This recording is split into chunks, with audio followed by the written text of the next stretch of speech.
الرجیم بسم اللہ الرحمن الرحیم الحمدللہ رب العالمین صلی اللہ علی محمد وآلہ اجمعین واللعنۃ الدائمۃ علی اعداء محمد وآل محمد اما بعد وفقنا اللہ وإیاکم للعلم والعمل الصالح انشاءاللہ تعالی۔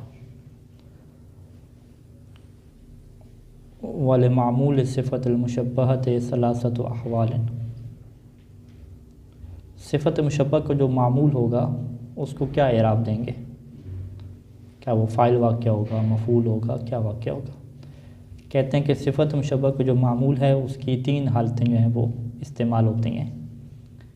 پہلی حالت جو ہے وہ رفع کی ہے کہ مرفوع ہوتا ہے، جیسے یہ مثال ہے کہ مررت برجل حسن وجہہ، تو یہاں پہ حسن صفت مشبہ ہے اور اس کے بعد جو وجہہ ہے یہ اس کا معمول ہے جو کہ مرفوع ہے۔ اب مرفوع کیوں ہے؟ کہتے ہیں کہ یہ بھی پھر دو طرح کا ہوتا ہے، وذالک علی ضربین، یعنی اس کے معمول کا مرفوع ہونا اور رفع جو ہے یہ دو طرح سے ہوتی ہے۔ پہلی جو وجہ ہے الفاعلیت ہے کہ وجہو کو کیا بناتے ہیں؟ حسن ان کا فاعل بناتے ہیں، یعنی ترکیب میں آپ کیا کہتے ہیں کہ حسن صفت مشبہ ہے اور وجہو اس کا کیا واقع ہو رہا ہے؟ فاعل واقع ہو رہا ہے۔ اور کہتے ہیں اس کا فاعل بنانا ایک ایسی چیز ہے کہ متفق علیہ ہے، اس کے اوپر کیا اتفاق ہے۔ وحینئذ جب وجہ کو آپ حسن کا فاعل بنائیں گے تو پس صفت کیا ہو جائے گی؟ وحینئذ فصفت خالیۃ من الضمیر، تو پس صفت کے اندر پھر کوئی ضمیر نہیں ہوگی، کیونکہ اس کا فاعل ظاہر ہو گیا۔ فاعل جب ظاہر ہو جائے تو ضمیر اس کے اندر نہیں ہوتی، نہیں تو پھر کیا لازم آ جائے گا کہ اس کا ضمیر بھی اس کا فاعل بنے اور ایک فاعل اس کا کیا ظاہر ہو جائے۔ تو ایک شے کے دو فاعل جو ہے وہ نہیں ہوتے، دو مفعول چلتے ہیں، تین مفعول بھی چلتے ہیں، مفعول بہی ہو، ایک مفعول لہو ہو، ٹھیک ہے۔ لأنه لا يكون للشيء فاعلان، کیونکہ کوئی بھی فعل یا کوئی بھی اسم ایسا نہیں ہے کہ جس کے دو فاعل ہوتے ہوں، دو مفعول ہو سکتے ہیں، دو مفعول بہی بھی ہو سکتے ہیں، لیکن فاعل میں ایسا نہیں ہوتا۔ تو لہذا جب آپ حسن صفت مشبہ کا فاعل ظاہر کریں گے اور اسے فاعل مانیں گے تو پھر اس کے اندر ضمیر والے چکر کو بھول جائیں، پھر کہیں گے اس کے اندر کوئی ضمیر نہیں۔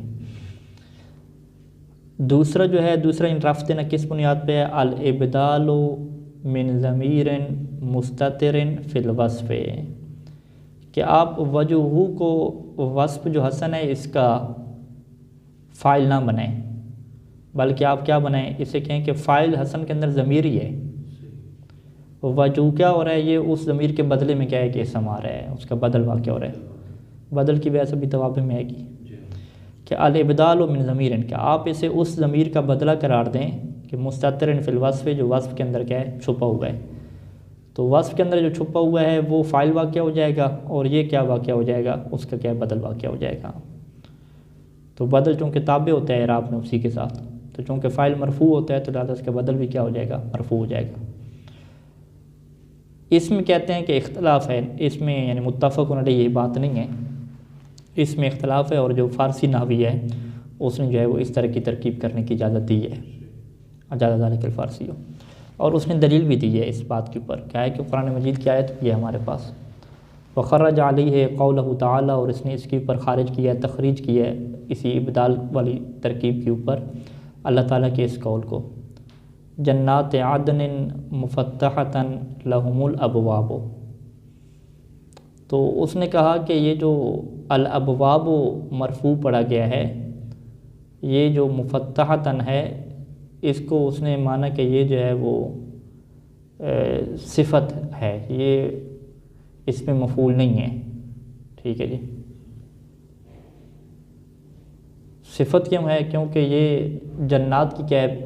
بیان ہو رہی ہے بات، جنات کا وصف بیان ہو رہا ہے کہ جنات کا وصف یہ ہے کہ وہ جو جنتیں ہیں، باغ ہیں، وہ کھلے ہوئے ہوں گے، ٹھیک ہے جی۔ وعلیکم السلام ورحمۃ اللہ۔ جنات عدن مفتحۃ لہم الابواب، تو لہٰذا مفتحۃ کا تعلق کس سے بن گیا؟ جنات عدن سے بن گیا کہ جنات عدن ہیں، اور کچھ لوگوں نے کہا کہ مفتحۃ کو حال بنائیں گے کہ ایسے عدن کے باغات ہیں، ایسی عدن کی جنتیں ہیں کہ جو کھلی ہوئی ہیں، ٹھیک ہے۔ تو لہٰذا مفتحۃ کے اندر ایک ضمیر ہے جو پلٹ رہی ہے، کی ضمیر ہے جو کہ جنات کی طرف پلٹ رہی ہے، تو جب مفتحۃ کے اندر ضمیر ہوگی جو اس کا کیا واقع ہوگی؟ فاعل یا نائب فاعل؟ نائب فاعل واقع ہوگی مفتحتاً کا، ٹھیک ہے، چونکہ یہ مفعول ہے، اس میں مفعول ہے، اس میں مفعول یعنی صفت کے معنی میں صفت دائمی ہے اس کی. ویسے اس میں مفعول کے وزن پہ ہوتی ہے صفت مشبہ؟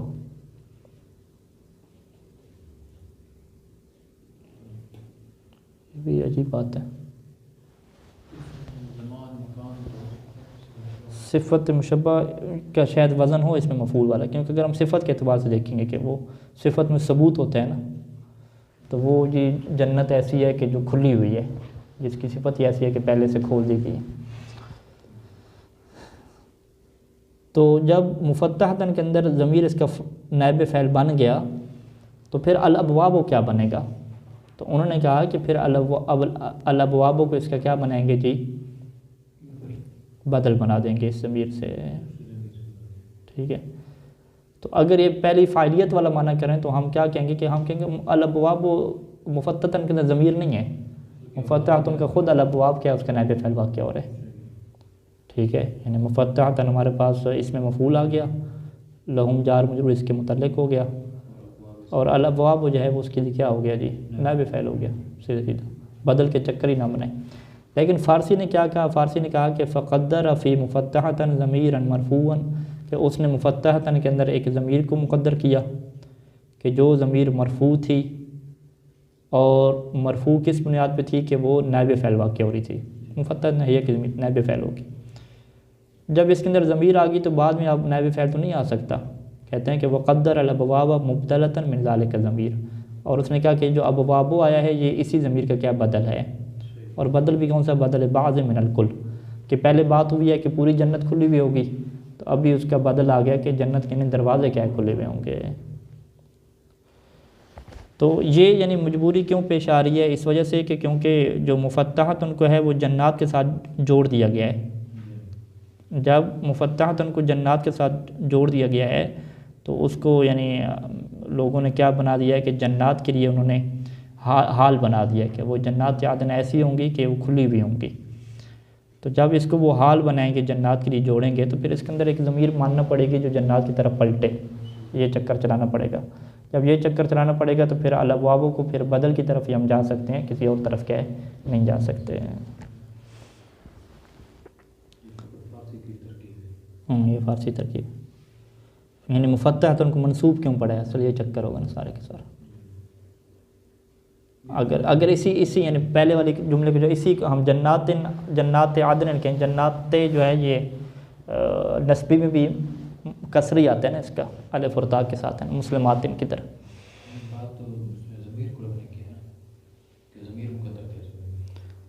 نہیں، ہم جب الابواب کو اس کا نائب فعل بنائیں گے مفتحتاً کا بدل نہیں بنائیں گے تو ہم مفتحتاً کو خالی کر دیں گے نا ضمیر سے.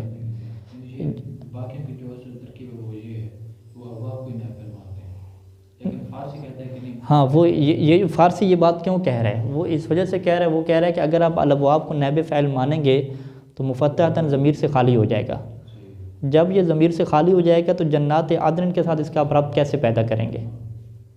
ٹھیک ہے، یعنی جنات عدن کو اگر آپ موصوف بنائیں، مفتحتاً کو اس کی کیا بنائیں؟ صفت بنائیں. تو موصوف صفت میں کیا ہوتی ہے؟ ایک ضمیر ہوتی ہے جو پلٹ رہی ہوتی ہے. جیسے آپ رجل عالم کہتے ہیں تو عالم ایک ضمیر ہے جو رجل کی طرف پلٹ رہی ہے.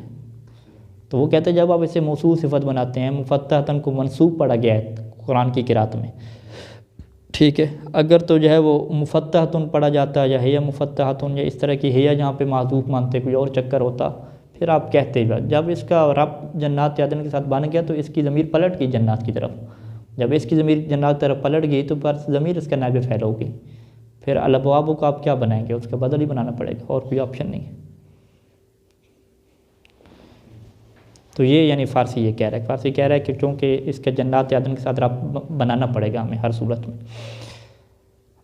الوجہ الثانی، اچھا یہ کیا ہے؟ وہ پہلی وجہ تھی کہ یا صفت کا جو معمول ہے آپ مرفوع کر دیں فاعل کی بنیاد پہ، یا کیا ہے بدل کی بنیاد پہ.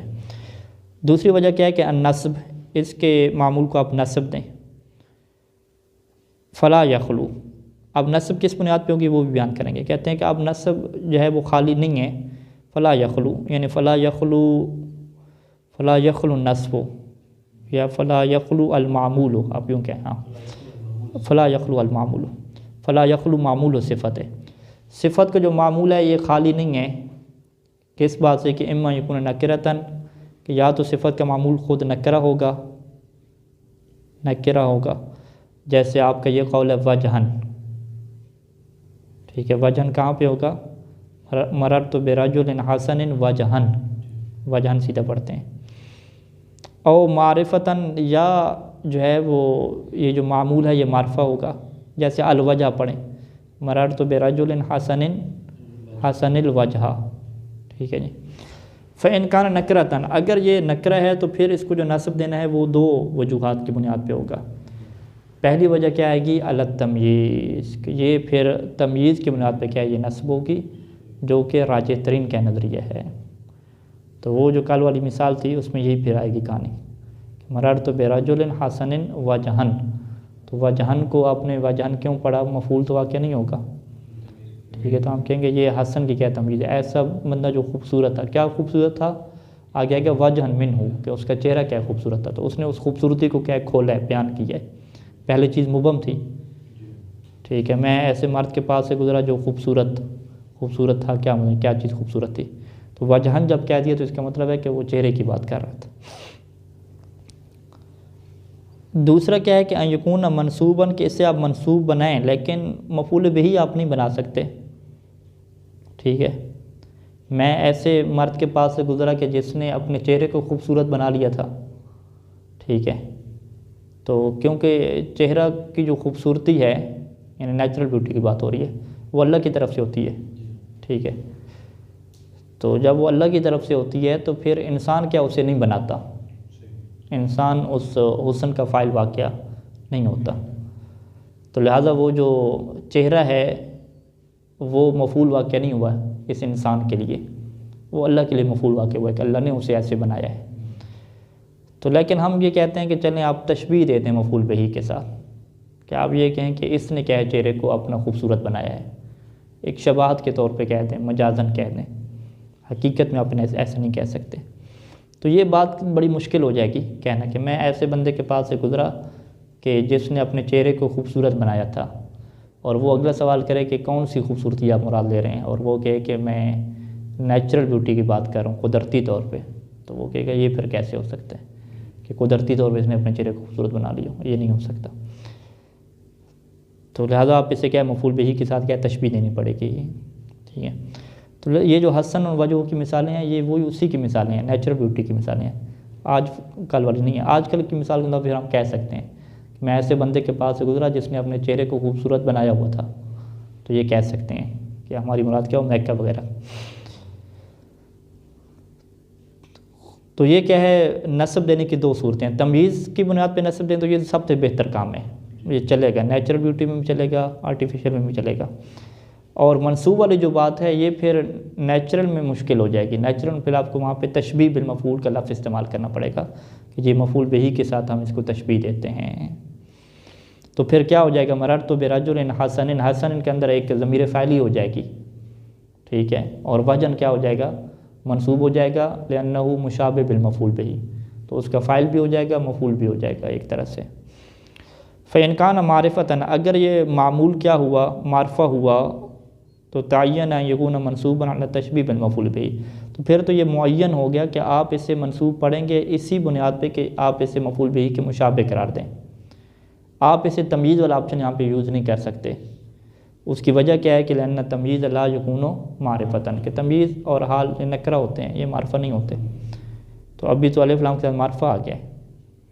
خلاف للکوفیین، یہ بات کوفیوں کے خلاف ہے، وہ اسے پھر بھی کیا تمییز بنانے کے اوپر چلے جاتے ہیں، لیکن ہم کیا کہتے ہیں کہ نہیں جی تمییز جو ہے وہ معرفہ نہیں ہو سکتی۔ تو جب یہ مررت برجل حسن الوجہ آ گیا، الوجہ آ گیا، تو الوجہ کو آپ کو تشبیہ بالمفعول بہی کرنا پڑے گا، اور کوئی صورتحال نہیں ہے آپ کے پاس۔ تو یہ کیا ہو گیا، نصب کی کیا دو صورتیں بیان کر دی ہیں۔ نصب کی ان دو صورتوں میں یا معمول نکرہ ہوگا ہمارے پاس، یا معمول کیا معرفہ ہوگا۔ اگر نکرہ ہو گیا تو پھر تمییز سب سے زیادہ راجح بات ہے، اور تشبیہ بالمفعول کا نظریہ بھی موجود ہے، اور اگر یہ معرفہ ہے تو پھر تو ایک ہی آپشن ہے ہمارے پاس کوفیوں کے برخلاف، تشبیہ بالمفعول۔ الوجہ ثالث، تیسری جو اعراب کی وجہ ہے کہ الجر ہو، کہ اس کے بعد وجہ ہی ہو، جر ہو. کہتے ہیں کہ جر کی ایک ہی وجہ بنتی ہے کہ ذالک باضافت صفت ہے، کہ صفت کو آپ کیا کریں گے جی مضاف کریں گے. مررت برجل حسن وجہہ یوں کہہ دیں گے، حسن نہیں پڑھیں گے پھر کیونکہ مضاف کی اوپر تنوین نہیں ہوتی. وعلی ھذا الوجہ ووجہ نصب، یہ جو جر والی وجہ ہے اور جو نصب والی وجہ ہے تو اس صورت میں کیا ہوگا، ففی الصفۃ ضمیر مستتر مرفوع علی الفاعلیت. تو اس بنیاد پہ صفت کے اندر ایک ضمیر ہوگی جو مستتر آپ اس کو مانیں گے اور اسی کو آپ فاعل مانیں گے مرفوع کی بنیاد پہ، اور جو مضاف الیہ جو چیز ہو رہی ہے اس سے پھر آپ فاعل نہیں مانیں گے، پھر اسے مفعول ماننا پڑے گا. نصب میں تو واضح ہے، نصب میں تو آپ اگر نصب آ رہی ہے تو پھر تو آپ اسے کیا مان لیتے ہیں، تمییز مان لیتے ہیں یا تشبیہ بالمفعول مان لیتے ہیں. لیکن جب مضاف الیہ واقعہ ہوگا تو مضاف الیہ میں تو ایک آپشن ہم نے یہ پڑھا ہے نا کہ اضافت فاعل کی طرف بھی تو ہوتا ہے، لیکن یہاں پہ ابن ہشام کیا کہہ رہے ہیں کہ نہیں، جہاں پہ جب اضافہ ہوگا تو آپ یہ فاعل والا اضافہ آپ نہیں کہیں گے. ٹھیک ہے، یعنی یہ پھر ایک طرح سے اضافہ مفعول والا ہوگا، تشبیہ بالمفعول والا اضافہ ہوگا. پھر فاعل آپ کس کو بنا رہیں گے، فاعل آپ اسی کے اندر ضمیر کو ہی بنائیں گے.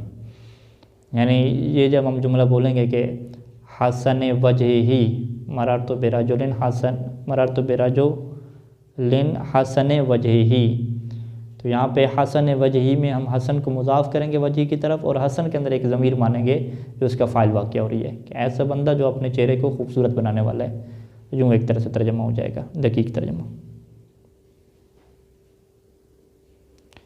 تو بہرحال یہ سوال باقی رہ جائے گا تحقیق کے اوپر کہ یہ اضافہ ڈائریکٹ فعل کی طرف آپ کیوں نہیں کر سکتے، کیوں نہیں کر سکتے، کیونکہ چہرہ تو فاعل نہیں بنتا نا.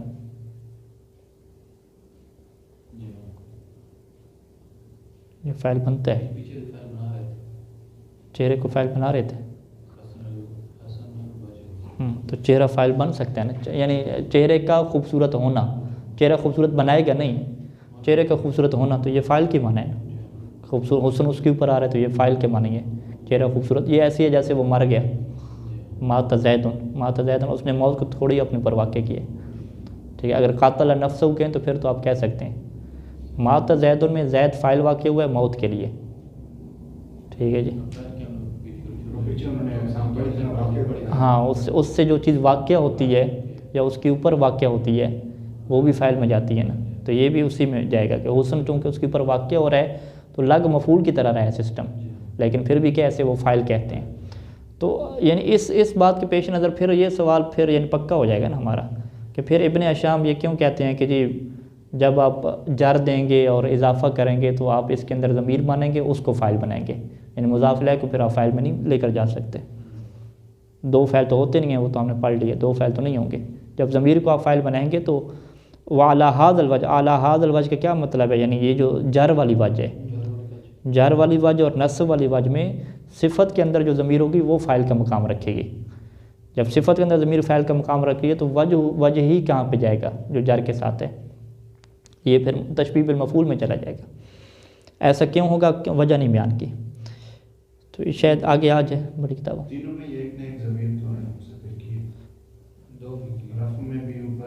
نہیں وہ جو رف والی ہے اس میں تو ضمیر نہیں ہوتی. مررت برجل حسن وجہہ، اس میں ہم نے کہا کہ ضمیر نہیں ہوگی، سیدھا سیدھا ہم کیا کہیں گے کہ حسن صفت مشبہ، وجہ اس کا فاعل، ضمیر خالی ہوگا، خالیت من الضمیر. ہاں بدل والی میں ضمیر ہوگی، بدل سے پہلے والی آپشن تھا جو ارجح یعنی جو زیادہ تر ہوتا ہے، متفق علیہ ہے، جس متفق علیہ کا متفق علیہ میں ضمیر اس کے اندر نہیں ہوتی، خالی ہو جاتی ہے. ہاں جب خود فاعل واقع، تو یہاں پر بھی ایسا ہوگا جب خود فاعل واقع ہوگا تو اس کے اندر ضمیر ہوگی. جب اس کے اندر ضمیر ہے تو بعد والے کو آپ فاعل نہیں کہہ سکتے. ٹھیک ہے، یعنی جو مجرور ہے مضاف الیہ وہ پھر فاعل کی درجہ نہیں رکھے گا. ٹھیک ہے، تو حالانکہ اسے فاعل کا درجہ بنانے میں مشکل کیا ہے، یعنی اگر بنا بھی دیں فاعل کا درجہ ایشو نہیں ہونا چاہیے. اچھا، وَأَصْلُ هَذَا الْأَوْجُ، ان اگر اوجو میں سے آپ بات کرتے ہیں کہ بنیادی طور پہ اصل کیا چیز ہے کہ ہونا اور بائی ڈیفالٹ سیٹنگ کس کی ہے. ٹھیک ہے، تو وہ مصنف کیا کہتے ہیں کہ جو سب سے بہترین چیز ہے وہ رف ہی ہے. اس میں سے رف کو کیا اصل مقام ہے، آپ سیدھا سیدھا اس کے معمول کو مرفوع کریں اور اس کو کیا ضمیر سے خالی کریں. وہ اصل کیوں ہے؟ اس کی وجہ یہ ہے کہ وہ متفق علیہ ہے، اس کے اوپر کوئی فارسی کا کوفیوں کا ادھر ادھر کوئی اختلاف نہیں ہے، کوئی تشبیہ بالمفعول کی کوئی گیم نہیں ہے، کوئی چکر نہیں ہے۔ تو اصل وجہ یہی ہے کہ آپ حسن کے بعد جو بھی ذکر کریں اسے سیدھا سیدھا فاعل بنائیں، یہ اچھی سیٹنگ ہے اس کی، متفق علیہ ہے۔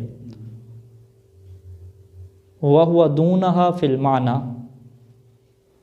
دون شاید یہاں پہ قریب کے معنی میں ہو کہ وَهُوَ دُونَهَا فِي الْمَعْنَى، کہ یہ پھر صفت مشبہ کی یہی جو وجہ ہے، یہ معنی میں بھی کیا ہے؟ قریب ہے، ٹھیک ہے، معنی سے ہٹ کے تو نہیں ہے نا، رفع معنی سے ہٹ کے ہو تو پھر تو مشکل ہے۔ یعنی وَهُوَ کیا مطلب؟ یعنی الرفع دُونَهَا، یعنی دون صفت المشبہ فی المعنی، تو دون کے شاید معنی کیا ہے؟ کچھ قریب کے ہونا چاہیے، قریب قریب ہے، اس کے ساتھ ساتھ ہے، یوں کر لیں اس کا، یا اس سے نزدیک ہے، تھوڑا کم ہے، یعنی تھوڑا کم ہے، بالکل۔ وَيَتَفَرَّعُ عَنْهُ النَّصْبُ، پھر اس سے دوسرے نمبر پہ آپ کے پاس کیا چیز آتی ہے؟ وہ نصب آتی ہے، یعنی اس اصل سے پھر نصب آتی ہے، ٹھیک ہے، نصب یعنی تمیز والی یا تشبیہ بالمفعول والی۔ وَيَتَفَرَّعُ عَنِ الرَّفْعِ، رفع سے پھر نکلتی ہے، رفع سے جو نکلتی ہے وہ نصب نکلتی ہے، ٹھیک ہے۔ اور وہ یتفرع عن النصب الخفض، اور نصب سے کیا نکلتی ہے؟ خفض نکلتی ہے۔ اب یہاں پہ وہ نکلنے والا معنی اس میں ہم لے لیں گے کہ بالکل جو اصل چیز ہے جو متفق علیہ ہے وہ کیا؟ رفع ہے، رفع کے بعد دوسرے مرحلے پہ جو ہے وہ نصب ہے، اور تیسرے مرحلے پہ کہ ہمارے پاس کیا ہے؟ خفض ہے۔ تو اس وجہ سے انہوں نے کہا کہ اس سے نکلتی ہے، وغیرہ نکلنے کی کوئی معقول وجہ میرے ذہن میں بھی نہیں آ رہی کہ کیوں اس کو کہتے ہیں کہ جر جو ہے وہ نصب سے نکل رہی ہے، نصب جو ہے وہ رفع سے نکل رہی ہے۔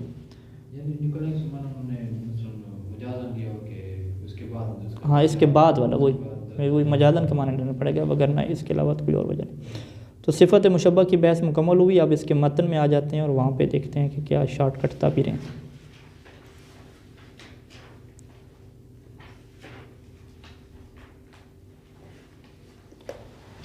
وصفت المشبہۃ باسم الفاعل المتعدی لواحد، وہ صفت کہ جو اسم فاعل کے ساتھ مشابہ ہوتی ہے اور ایک کی طرف کیا متعدی ہوتی ہے۔ المتعدی لواحد کی تفسیر کی ہے یا نہیں کی؟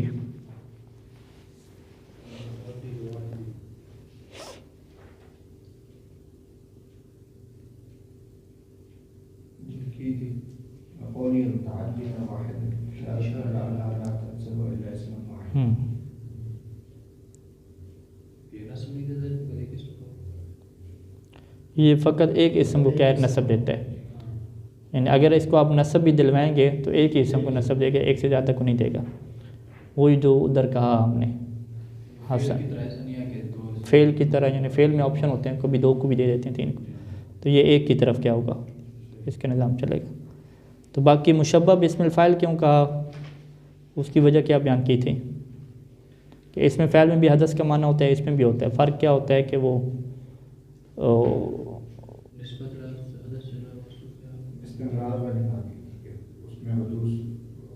اس میں حدوث ہوتا ہے، اس میں ثبوت ہوتا ہے۔ ہاں تو اس کو افعل و تفضیل کے کیوں نہیں مشابہ قرار دیا، اس کی وجہ بیان کی تھی، اس میں تفضیل ہوتی ہے نا۔ اس میں مفعول کی کیوں نہیں مشابہ قرار دیا؟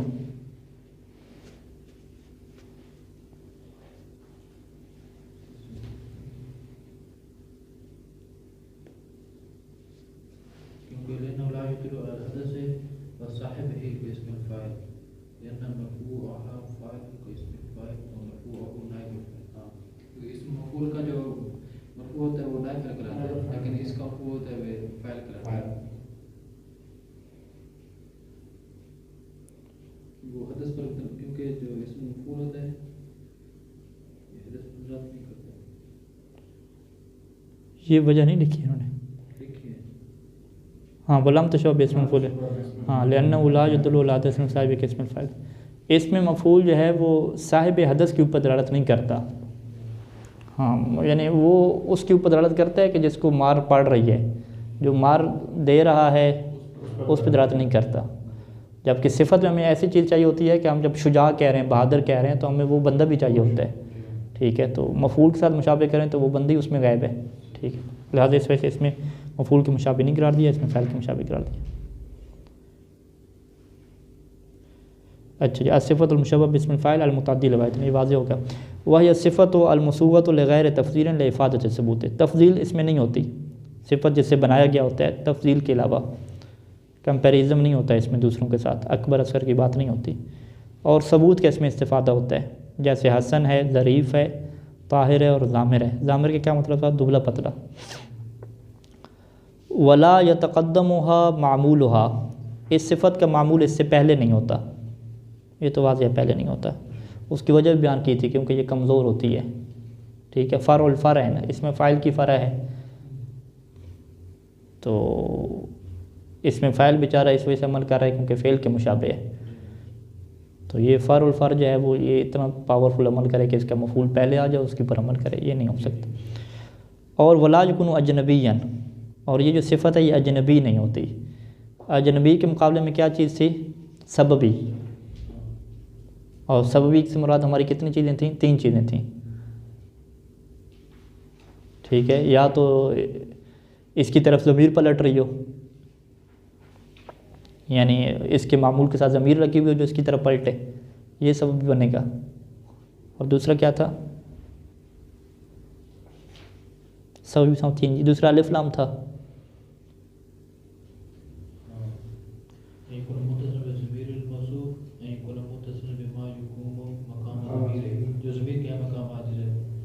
کس کے ساتھ ضمیر ہو؟ وجہو میں ضمیر ہونے چاہیے، وجہو میں. ہاں معمول، یعنی اس کے معمول کے ساتھ ضمیر ہو جو اس کی طرف پلٹ رہی ہو، یا اس کے معمول کے اوپر الف لام ہو جو ضمیر کے قیام مقام ہوتی ہے، یا تیسری کیا ہے کہ ضمیر محذوف ہو وہاں پہ من مقدر میں، تو یہ سبب بنے گا. اجنبی نہیں ہو سکتا. حسن امرن مثلا نہیں کہہ سکتے الگ سے، تو وہ نہیں ہو سکتا. وہ یرفع علی الفاعلیت، یرفع سے کیا مراد ہے؟ معمول، یعنی وہ یرفع معمولها، یعنی صفت مشبہ کو رفع دی جاتی ہے فاعلیت کی بنیاد پہ، ابدال کی بنیاد پہ. وہ ینصب علی التمییز، اور نصب دی جاتی ہے تمییز کی بنیاد پہ یا مفعول بھی کے ساتھ تشبیہ کی بنیاد پہ. والثانی یتعین فی المعرفۃ، ثانی یعنی تشبیہ بالمفعول، تشبیہ بالمفعول معین ہو جاتا ہے جب یہ معمول کیا ہو؟ معرفہ ہو، کیونکہ نکرہ جو ہے وہ تمییز واقعہ نہیں ہو سکتی. وہ یخفض بالاضافۃ، اور اس کے معمول کو جر دی جاتی ہے اضافت کی وجہ سے. صلی اللہ علیہ محمد.